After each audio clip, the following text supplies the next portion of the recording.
은혜 받으실 하나님의 말씀은 요한 2서 1장 4절부터 11절까지 우리 함께 읽습니다. 너희의 자녀들 중에 우리가 아버지께 받은 계명대로 진리를 행하는 자를 내가 보니 심히 기쁘도다. 부녀여 내가 이제 네게 구하노니 서로 사랑하자. 이는 새 계명같이 네게 쓰는 것이 아니요 처음부터 우리가 가진 것이라. 또 사랑은 이것이니 우리가 그 계명을 따라 행하는 것이요 계명은 이것이니 너희가 처음부터 들은 바와 같이 그 가운데서 행하라 하심이라. 미혹하는 자가 세상에 많이 나왔나니 이는 예수 그리스도께서 육체로 오심을 부인하는 자라.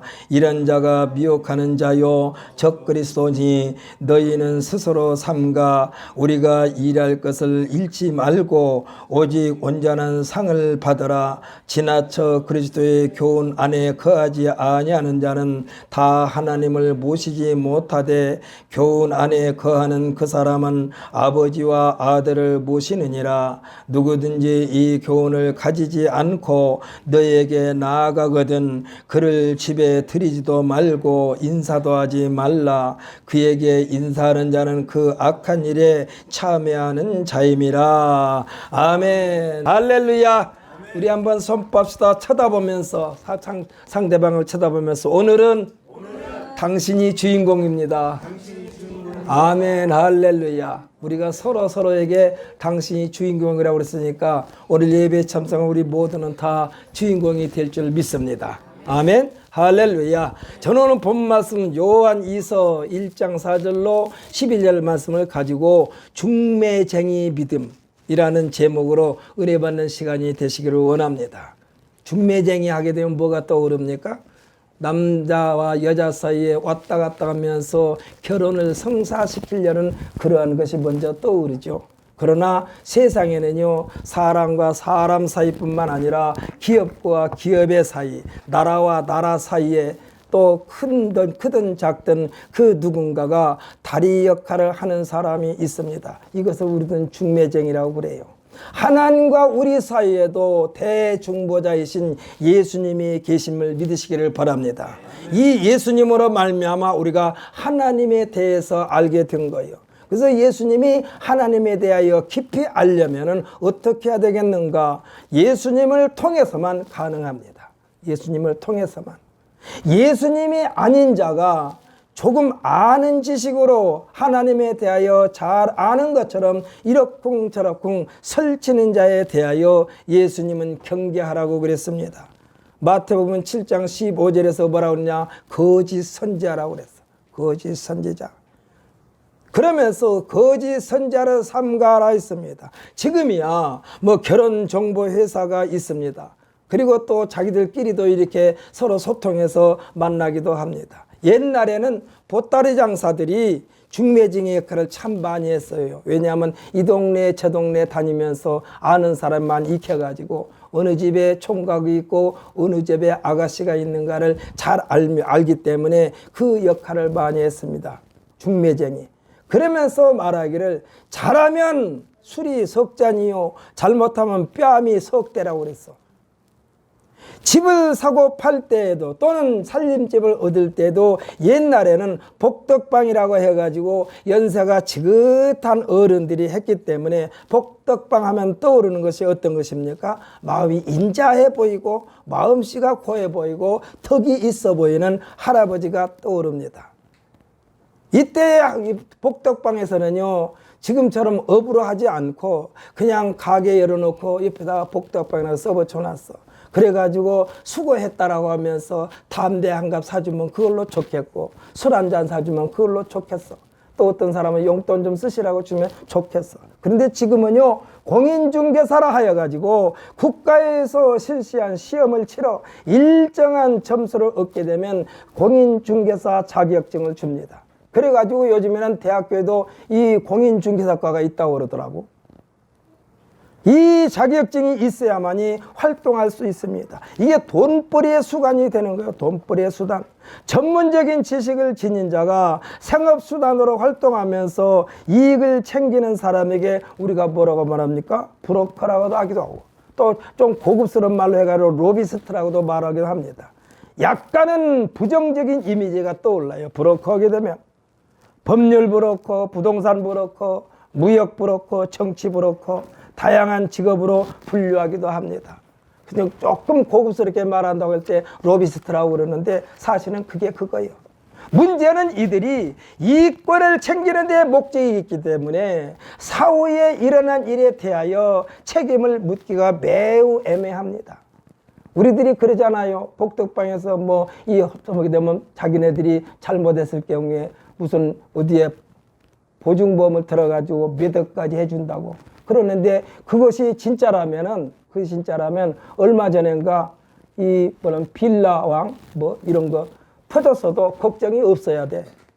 근데 책임지지를 않잖아요. 책임을 지울 수도 또 없어요. 법적으로 싸워봤자 몇 년 걸릴지 몰라. 하나님과 우리 사이에는 대중보자 되시는 예수님이 계시면서 영적인 책임을 다 지고 계신 줄 믿으시기를 바랍니다. 예수님은 다 책임지셨어.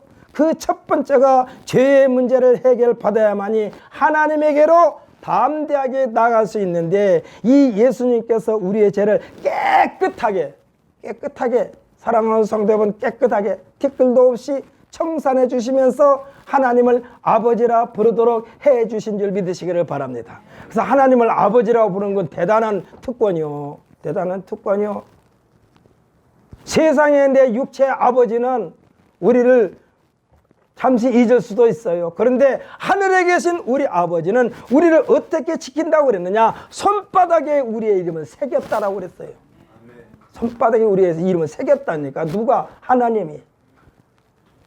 예수님을 믿는다는 것은 베드로의 고백이 매우 간단하면서도 완벽한 고백입니다. 그가 예수님께서 너희는 나를 누구라 하느냐 물으실 때에 주는 그리스도시요 살아계신 하나님의 아들이십니다. 우리가 생각할 때는 베드로는요 무식쟁이에요. 평생 동안 바다에서 고기만 잡아먹고 그것을 생업으로 살았던 사람들이 어떻게 이렇게 멋있는 신앙 고백을 할 수가 있었겠는가? 예수님은 그의 대답에 대해서 그랬습니다. 이를 내게 알게 하니는 혈육이 아니요 하늘에 계신데 아버지라고 그랬어요. 이렇게 하나님의 아들이십니다라고 고백하였고 예수님도 흡족해 하셨습니다. 아마 예수님께서 이 말씀을 듣고 싶었던 거예요. 예수님은 우리를 하나님에게로 인도하시는 중매쟁이입니다. 하지만 이 일에 대하여 예수님은 이권을 챙기지 않으셨어.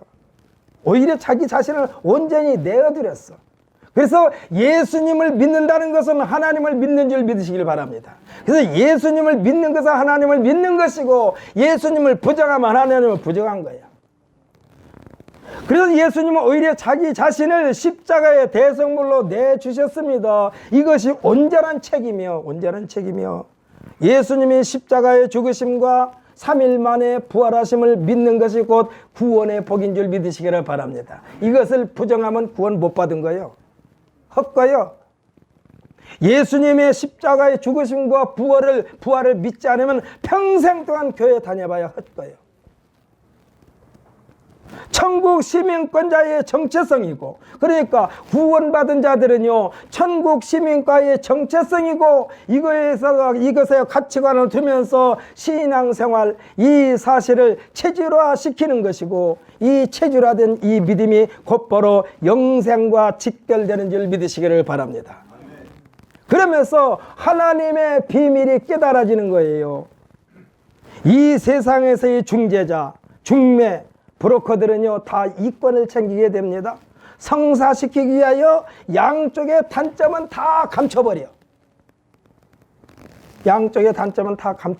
최대한으로 수면 아래로 잠재우고 미화시키면서 장점만 부각시키면서 거래가 성공적으로 이루어질 때에 그들이 그 중에 몇 퍼센트의 이익을 수고료라는 명목으로 챙기게 됩니다. 돈 벌기 위해서 하는 거예요. 이것이 끝이요. 일이 일어난 후에 일에 대하여는 전혀 책임지지 않습니다. 심지어 최고의 사정기관인 법원 주위에 있는 변호사들도 법률 브로커들도 마찬가지예요. 하나님과 우리들 사이에도 예수님께서 주의하라는 말이 있습니다. 뭐요? 거짓 선지자, 적그리스도. 이들의 겉모습은 의심의 여지가 없어요. 조금도 다를 것이 없어. 참 목자와 참 선한 목자와 구별이 안 돼요. 거짓 선지자들. 매우 헌신적으로 열정적으로 보이기까지 합니다. 그래서 기존 하나님 나라를 소유하고 있는 진짜 성도들보다도 더 성도처럼 보여지는 거예요. 자기 일을 내팽개치고 와서 막 돌봐주고 그럽니다. 거기에 감동돼 가지고 그곳에 이끌려 들어가서 결국은 그 끝이 어디로 가느냐? 멸망으로. 여러분이 기억하고 있는지 모르지만 오대양 사건의 주인공이었던 박순자라고 한 사람이, 그 사람이 한꺼번에 거기 몇몇 명이 죽었잖아요. 자기 생명을 바치면서까지도 그들에게 거기에 아주 혹 빠져버리는 거예요. 예수님은요, 우리에게 말씀하셨습니다. 너희가 천하를 얻는다 할지라도 내 생명을 잃으면 무엇이 유익하리요? 그랬어. 그렇기 때문에 우리의 생명은요, 자살하면 안 돼요. 자살하면 다른 사람을 죽인 것과 똑같이 살인자예요, 살인자. 사랑하는 성도 여러분, 자살이란 것은요, 자기를 자기 스스로 지옥불에 떨어뜨려 가는 것과 똑같은 거예요. 이들의 모습은 아주 헌신적이라니까, 열정적으로 보인다니까. 예수님께서 말씀하신 선한 목자, 참 목자는 자신의 생명을 양들을 위하여 내놓는 사역인 줄 믿으시기를 바랍니다. 아멘. 오늘 지금 선교사님이 오늘 참석하셨는데, 선교사님은요, 그날에 자기 몸을 묻으러 간 거예요. 왜냐하면요, 선교지가 우리 한국에서는 그렇게 순하게 말하자면 선교하는 것이 아니에요. 막 칼부림이 나는 그런 뉴스 가끔 보지 않습니까? 그리고 그 나라에서 허락하지 않으면 아주 목숨 내놓고 하는 거예요. 그래서 가끔 사형 선고를 받기도 하고 그래요.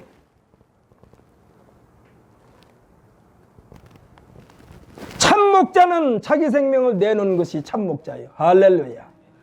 여기서는 이종거리도 여러분들께서 신앙생활하다 잘못되면 제가 끝까지 그 자리를 지켜야 되는 사명이 저한테 있어요. 우리가 읽지는 않았습니다만 1장 1절 이하에 보면 내가 참으로 사랑하는 자요 나뿐 아니라 진리를 아는 자도 그리하는 것을 우리 안에 거하여 영원히 우리와 함께 할 진리로 말미암음이로다 라고 했습니다. 진리는 세월이 흘러도 사람이 바뀌어도 변함이 없는 하나님의 본심인 줄 믿으시기를 바랍니다. 그래서 진리는 하나님에게만 있어요. 요즘에 가끔 철학에 대해서 얘기하면서 소크라테스 들먹거리고 공자왈 맹자왈 들먹거리고 이 부처 들먹거리면서 진리하는데 사실 진리는 하나님만 진리야. 하나님만 진리야. 심지어 예수님을 찾아와서 선한 선생님이라고 할 때 예수님은 분명히 선한 분인 것이 맞는데도 불구하고 누가 나를 선한 자라고 말하느냐? 선한 분은 오직 하나님만이 선하다고 했어요. 예수님 자신도 선하다고 안 했다니까. 예수님께서요 산상수훈 마태복음 5장 48절에서 쭉 말씀하시고 나서 뭐라고 그랬냐? 그러므로 하늘에 계신데 아버지 온전하신 것 같이 너희도 온전하라고 그랬어. 나 같으면 그렇게 말하고 나를 본받으라 했을 텐데 예수님도 나를 본받으라고 하지 않았다니까. 하늘에 계신데 아버지 온전하신 것 같이 너희도 온전하라. 그러므로 결국은 세월이 흘러도 사람이 바뀌어도 변함이 없는 하나님의 본심이 진리요. 예수님께서 온갖 누명을 뒤집어 쓰고 십자가에서 죽기까지 협박과 공갈을 쳐도 끝까지 수호하신 진리가 부활이라는 영원한 생명의 첫 열매가 되신 줄 믿으시기를 바랍니다. 아멘. 예수님의 제자 삼총자 중에 하나인 사도 요한이 자신에게 있는 것을 총동원하여 지금 축복하고 있는 내용이 본문 4절에서는 뭐라고 그러냐? 신실하게 신앙생활 하는 자들을 보면서 심히 기쁘도다 그랬어. 심히 기쁘도다. 대단한 칭찬입니다. 이게 심히 기쁘도다. 사도 요한의 메시지는 새로운 메시지가 아니라고 그랬어요. 오늘 본문에서 처음부터 가지고 있는 것이라고 그랬어. 예수님의 새 계명에 대하여 그 중요성을 강조하고 있습니다. 처음부터 있었다. 사랑하는 성도 여러분, 세상에 태어나기 전부터 이미 하나님께서 관리하셨어요. 하나님의 모양과 형상대로 지음받은 그에게는 하나님께서 새로운 것을 그때 주셨어. 이미. 할렐루야. 그래서 처음부터 가지고 있었어.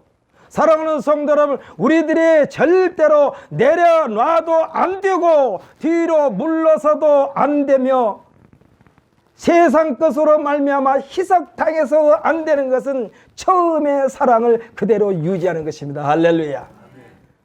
절대로 이 사랑이 식으면 안 된다니까. 사랑이 식으면 안 돼요. 사랑이 식으면 안 돼요. 사랑이 식으면 뭐가 보입니까? 상대방에 대한 약점만 보여. 자기의 약점이 하나도 없어. 자기는. 이것이 뭡니까? 이게 내로남불이야. 사랑이 식으니까 상대방을 사랑하지 아니하고 계속 약점만 들먹거리는 거예요. 우리나라 속담이 이런 말도 있으면 남의 흉이 한 가지면 내 흉이 12가지라고 그랬어. 우리나라 속담만 우리가 제대로 지켜도 흉볼 일이 없어요. 예수 성경은 말씀하십니다. 내 말이 내 귀에 들린 대로 곧바로 내게 행하리니 그랬어. 절대로 사랑하는 성은 부정적인 말 그 자체는 농담으로도 하지 마시기를 예수님의 이름으로 축복합니다. 아멘. 농담도 하지 말아야 돼. 왜? 하나님이 듣고 계신다니까. 하나님이 듣고 계셔. 그래서 못한다 안 한다 할 수 없다는 내게서 완전히 사라지고 할 수 있다 하면 된다 해보자. 할렐루야. 우리는 할 수 있다 하면 된다 해보자. 이것으로만 가득가득 채움받기를 예수님의 이름으로 축복합니다. 여기서는 이종걸이라고 해서 뭐 쇳덩어리로 만들어진 게 아니요. 저도 가끔 아플 때 있어요. 여기 서 있기가 불편할 만큼 아플 때도 있어요. 그러나 그 아픔을 꾹꾹 눌러 참어. 그러면서 어떤 생각을 가지고 있느냐. 이놈아 써먹을 만큼 써먹었으니까 아픈 게 당연하다. 죽을 때 그냥 쌩쌩한 사람이 죽습니까? 아파서 죽는 거지. 그러니까 절대로 물러서도 안 되고 세상 그러면 희석당해서 안 됩니다. 이것은요 처음의 사랑을 그대로 유지하는 것인데 저는 이것에 대하여 우리들의 체온에다가 비유하고 싶습니다. 체온. 우리 체온. 사람들이 정상적인 체온이 36도라고 말하는데 정확하게 말하면 35.9도에서 37.5도 사이가 정상적이라고 해요. 정상적. 35도 이하로 떨어지면 저체온증이라고. 저체온증. 저체온증의 증상은 오한, 빈맥, 고호흡, 혈압 증가, 신체 기능 저하, 판단력 저하, 건망증 등입니다. 이렇게 되면요 말을 정확히 할 수 없고 걸을 때도 비틀거린다고 그랬습니다. 오한이 소실되고 온몸이 근육이 경직된다고 그랬어요. 극도의 피로감과 건망증, 기억상실, 의식장애, 서맥, 부정맥 등이 나타난다고 그랬어요. 왜 그래요? 저체온증 때문에 그래요.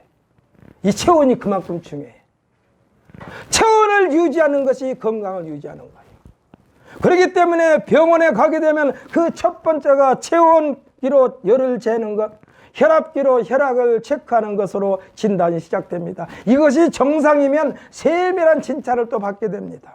우리들의 신앙생활은 우리들의 몸을 정상적인 체온을 유지하는 것과 똑같은 줄 믿으시기를 바랍니다. 그래서 우리 신앙생활은요 체온을 유지하는 것과 똑같아. 그래서 신앙생활은 하나님이 나를 사랑하고 하나님의 그 사랑에 보답하는 것이 우리의 신앙생활인데 이 열정이 식으면 안 된다니까. 같은 사람이고 같은 환경인데 무엇인가 달라져 보일 때에 쓰는 말이 있습니다. 뭐라고 말합니까? 예전과 같지 않다라는 말이에요. 예전과 같지 않다. 하나님에 대하여 변함이 없으시다. 이 말은 전도서 3장 15절에서 말씀해 주고 있는데 뭐라고 하느냐. 이제 있는 것이 옛적에 있었고 장래 있을 것도 예적에 있었나니 했어요. 그러니까 하나님은 예전이나 지금이나 변함이 없으셔. 우리들의 체온은요 어렸을 때나 지금이나 장래에도 35.9도에서 37.5도 사이에 머물러 유지될 때만이 건강이 보존된 줄 믿으시기를 바랍니다. 우리들의 신앙생활은요 하나님께서 변함없으신 것처럼 변함없이 유지할 수 있도록 매뉴얼을 주셨어요. 그것이 하나님의 말씀을 즐거워하며 그 말씀을 주야로 묵상한 것이라 했습니다. 신앙의 병은 어디서 생기느냐? 말씀이 멀어지게 되면 발생하는 것이 신앙의 병이요. 신앙의 병.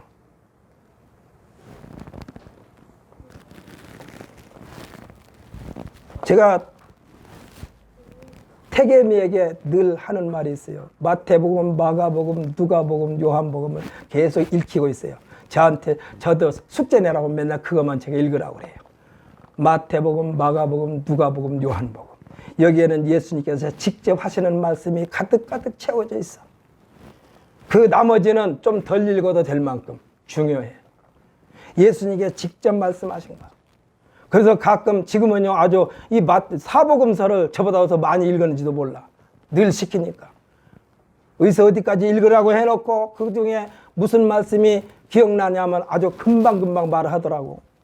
그래서 다음에는 그랬어요. 그 말이 어디에 있느냐면 이제 몇 장이 있단 말도 하더라고.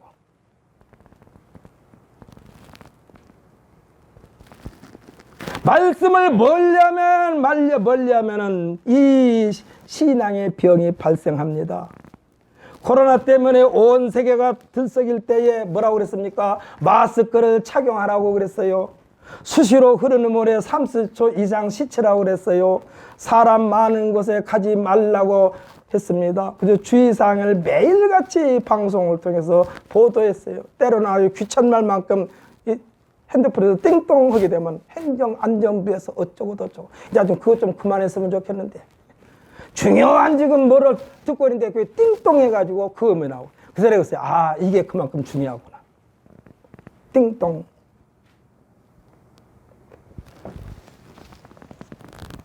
왜 마스크를 착용하라고 그랬을까요? 왜 흐르는 물에 30초 이상 씻으라고 그랬을까요? 사람 많은 곳에 가지 말라고 그랬을까요? 왜일까요? 코로나 바이러스를 차단하기 위함이었습니다. 말씀, 하나님의 말씀에서 멀어지면 첫 번째 침투에 들어오는 것이 영적 바이러스요. 영적 바이러스. 바이러스는 순식간에 내 인생을 아주 박살냅니다. 악한 영에 감염됩니다. 하나님의 말씀은 건강한 신앙생활을 유지하는 신앙의 체온이요. 신앙의 체온. 하나님의 말씀은 하나님의 사랑을 우리들의 생활 속에서 밖으로 표출되는 것이라고 할 수 있습니다. 사랑은요, 행동하는 것을 사랑이라고 그래. 품고 있는 것이 사랑이 아니라.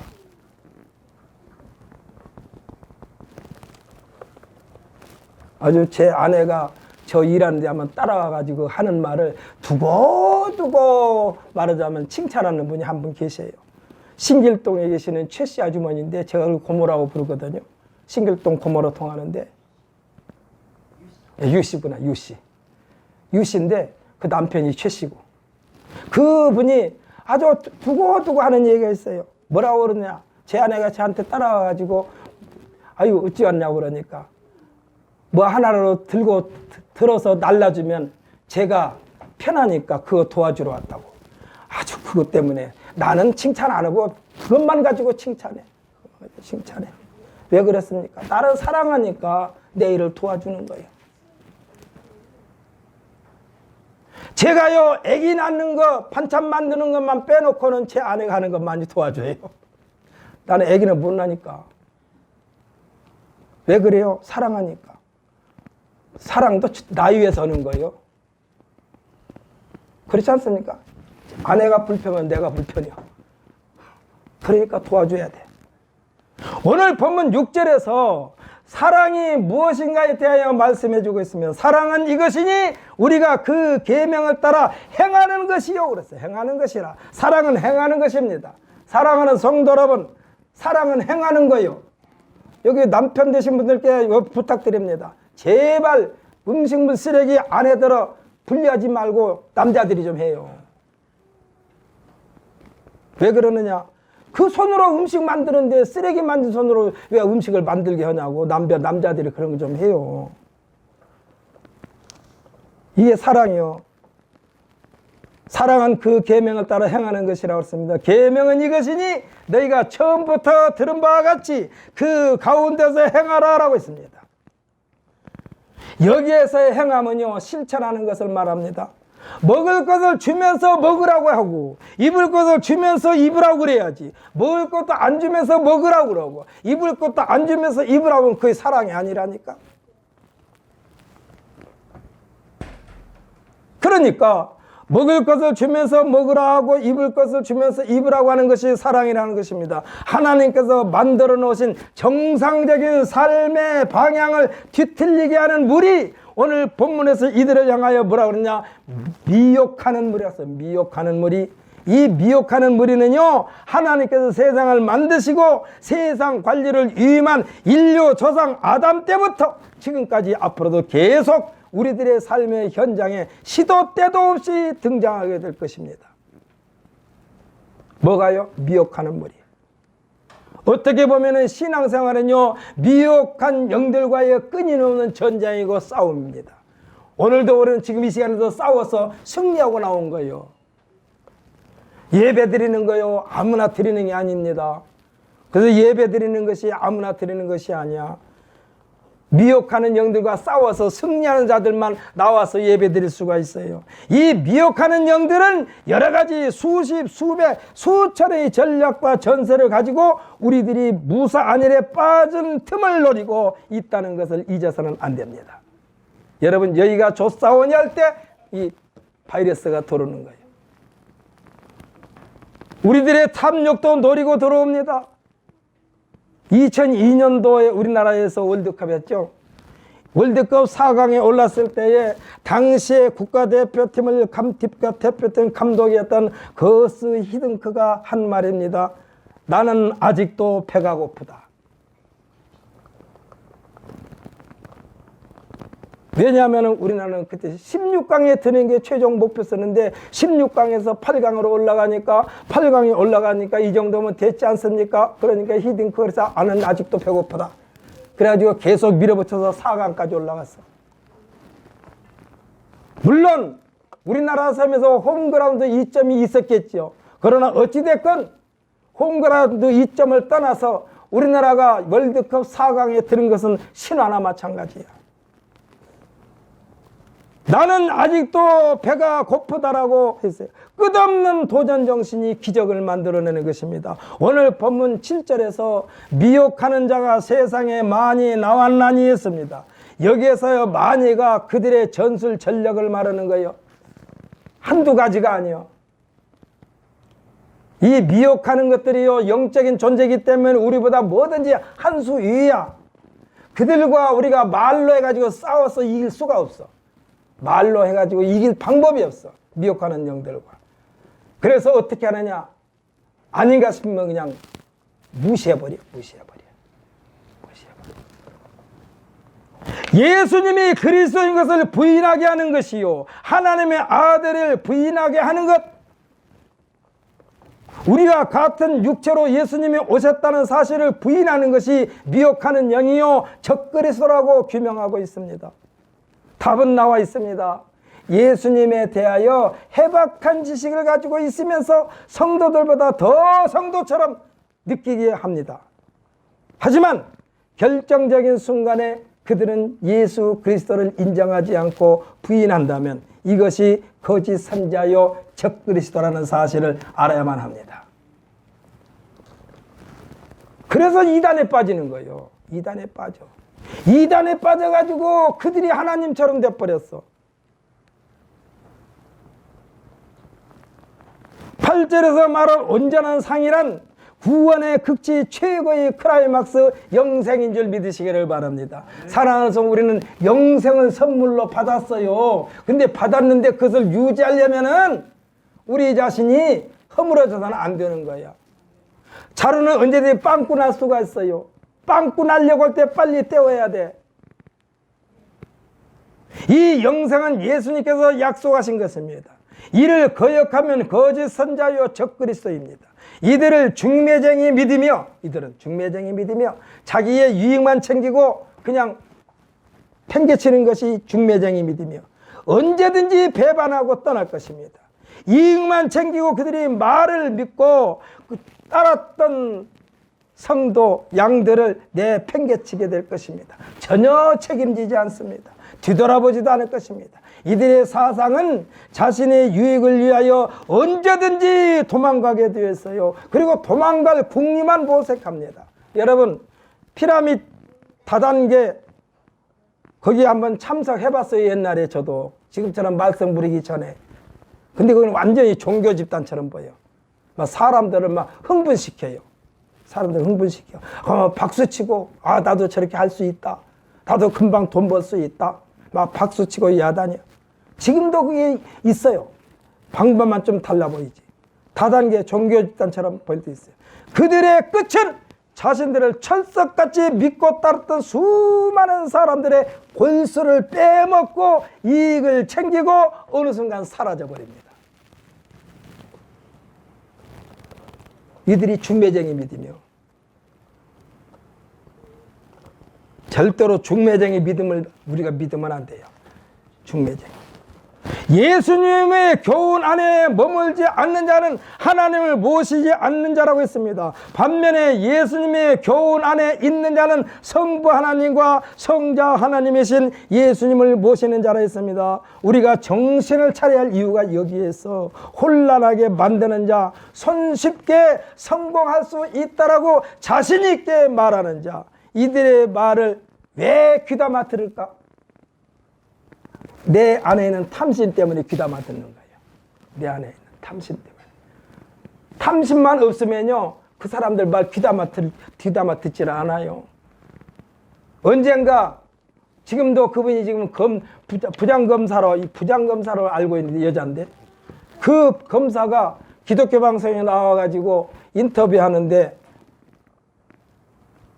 어떻게 그렇게 그런 말을 막 할 수가 있습니까? 그러니까 그 부장검사가 하는 말이 있어. 승진하는 것만 신경 안 쓰면은 할 수 있습니다. 그랬어. 승진하려고 하니까 높은 사람한테 잘 벌려고 이러는 거예요. 세상적으로 출세하려고 보니까 그 사람 비율을 맞추는 거예요. 근데 이 여자 검사장이 그랬다니까? 승진하는 데만 욕심 부리지 않으면 저차 좀 할 수 있습니다.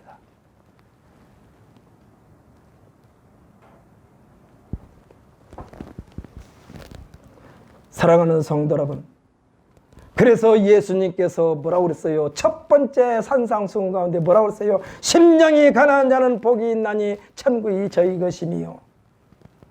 욕심만 마음에서 빼버리면은 천국 갈 수 있는 길이 열린다는 얘기예요. 사랑하는 성도 여러분, 욕심 부리지 마십시다. 그렇다고 해서 여러분이 이 어떤 거 희망을 갖지 말라는 얘기는 아니에요. 욕심을 부리기 전에 내가 담을 쓰는 그릇을 나 자신을 먼저 만들면 돼요. 그릇은 요만한데 거기다 그냥 밀어 넣으면 찢어져 버린다니까. 요즘에 지나가면서 보면은 종량제 쓰레기 봉투 있죠. 거기를 보면은 그냥 끈으로 묶을 수 있을 만큼만 넣어서 내놓으면 참 좋은데 막 밀어 넣다 안 되니까 찢어졌나 봐. 막 일회용 테이프, 박스 테이프로 막 감아놓고 난리를 저겨놨어. 위에 밑에 들어가보다 위에 있는 게 더 많아. 왜 찢어졌어요? 봉투는 작은데 밀어 넣으니까 찢어지는 거예요.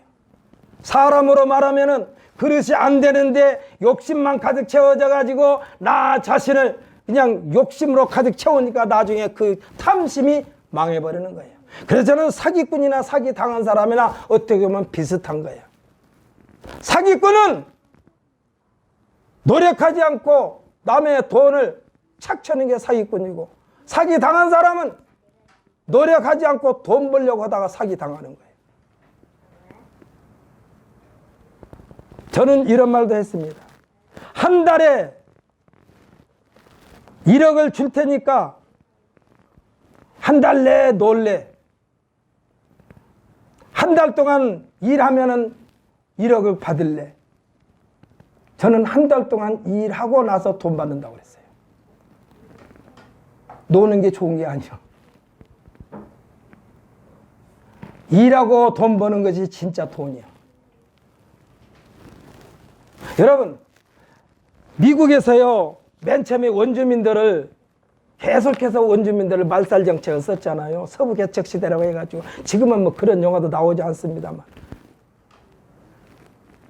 계속해서 인디안들과 싸워가지고 땅을 뺏으려고 보니까 더 그 사람들이 강해져. 그래가지고 미국에 말하자면 그래서 지금 제가 이런 말하는 게 이제 조심스러운데, 미국에 지금 흉악범들이 많은 것은요, 자기네들이 뿌리 씌어. 얼마나 많이 죽였습니까? 인디안들을. 원주민을 얼마나 많이 죽였습니까? 뭐 말이 좋아서 서부개척시대지, 서부개척시대에 사람들 많이 죽였어요.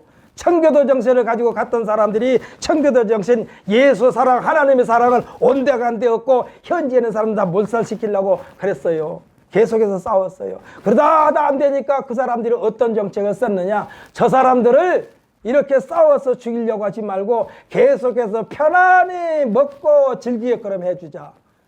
그래가지고 계속해서 그들에게 먹을 것 주고 입을 것 주고, 그러다 보니까 그 사람들에게 나중에 그들이 어떻게 됐느냐, 전부 다 마약 중독자가 되어갖고 스스로 괴멸당했어.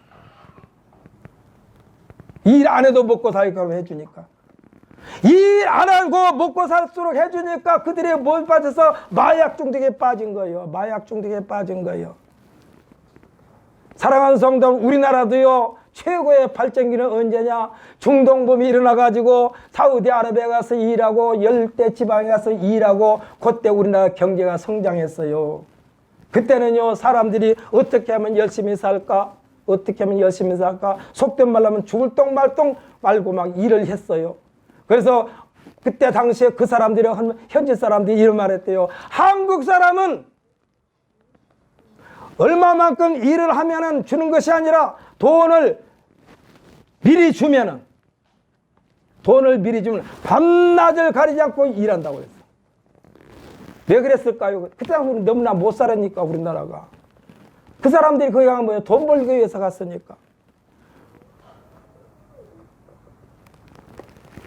그러니까 짧은 시간에 빨리 돈을 벌기 위하여 후닥닥 빨리 하다 보니까 일을 같은 시간에 어마어마하게 일을 많이 하는 거예요. 그러면 일 끝나고 나면 또 딴 데 가서 또 일을 하는 거예요. 일을 맡겨주고, 이것을, 그러니까 덩어리를 갖다 놓고 이것을 하는데 얼마 주겠다고 하면은, 다른 나라 사람들은 3일, 4일 동안 할 걸 한국 사람은 하루에 다 해버리는 거예요. 그러니까 한국 노동력을 따라갈 방법이 없어. 방법이 없어. 그런데 지금은 어떻습니까? 지금은 어떻습니까? 편안하게 사는 세상이 되어버렸어. 그러다 보니까 이상한 범죄자들이 많이 생겼어. 우리 안에 탐심만 버린다면, 출세욕만 버린다면, 우리는 올바른 생각과 올바른 판단과 올바른 말과 올바른 행동을 할 수가 있다, 이 얘기야. 이 정신을 어디서부터 우리가 출발해야 되냐? 교회에서부터 출발해야 돼. 교회에서부터 출발해야 돼. 교계 지도자들이 가끔 사회에서 말썽난 것은 뭡니까? 탐심 때문에 말썽난 거예요. 탐심 때문에 말썽난 거예요. 교회 목사들이 탐심 때문에 말썽난 거예요. 지난주에 내가 말씀 한번 드렸나요? 어떤 사람이 저한테 말했다니까? 저한테, 목사님, 네, 이렇게 해서 돈을 벌어가지고 한 달에 11조가 1,000만 원을 냈대요. 목사님도 같이 한번 해보십시다. 그러길래 제가 웃으면서 그랬어요. 목사는 그런데 돈 벌면 안 되고, 돈 버는 것을 우리 성도들에게 가르쳐주는 역할을 해야죠. 목사가 돈 마사르면 그때부터 교회는 망하는 거예요. 한국 교회가 병들었는 목사들이 탐심 때문에 교회가 병들었어. 하나님은 탐심을 버리라고 그랬어요. 탐심은 또 우상이라고 그랬어. 우상이라고 그랬어. 탐심 위에 고개를 쳐들까요? 말씀에서 벗어나니까 쳐든다니까. 신앙의 게으름 늪에 빠지니까 그동안에 말씀 때문에 열심히 있는 신앙생활 때문에 발을 붙일 수가 없던 미혹의 영이 그 틈을 노리고 들어와 버리는 거예요. 오늘 본문에서 최종적인 경고를 해주고 있습니다. 누구든지 예수님의 교훈을 가지지 않는 자가 우리에게 오거든 철저하게 배척하라고 그랬습니다. 말도 섞이지 말라고 그랬습니다. 인사도 하지 말라고 그랬습니다. 이들과 인사하며 교류하는 행위 그 자체가 악의 세력에 물든 자, 참여하는 자가 된다고 그랬습니다. 사랑하는 성도들, 지금같이 정보의 물결이 넘치는 세상에서도 진리 안에 거하여 흔들리지 않는 방법은 한 가지입니다. 예수님 안에서 생각하고 판단하고 말하고 행동하는 것입니다. 진리는 복잡하지 않습니다. 진리는 복잡하지 않아요. 예수 안에 거하는 거예요. 예수 안에 거하면은, 예수 안에 거한다는 건 뭡니까? 예수님께서 말씀하신 대로 사는 것이 예수 안에 거하는 거예요. 그래서 진리는 복잡하지 않습니다. 진리에서 떠나면 복잡합니다. 진리에서 떠나면 복잡해. 우리가 쉽게 생각없이, 여러분 시간 나면은 신명기 28장을 처음부터 끝까지 쭉 읽어보시오. 60 몇 절까지 있는데, 신명기 28장 1절에서 14절까지는 복 받는 거에서만 쭉 기록되어 있어. 이런 사람이 복 받고 이런 사람이 복 받고. 그런데 나머지에 대해서는 얼마나 많이 열거해 놨는지. 그 예수 안에 거하지 않으면, 진리 안에 거하지 않으면 인생이 복잡해진다니까. 그 길은요 헝클어진 신타래와 같아요. 예수 안에만 있으면 안전하고, 할렐루야. 예수 안에만 있으면 평안이 보장된다는 사실을 굳게 믿는 우리 모두가 되시기를 예수님의 이름으로 축복합니다. 우리 기도합시다.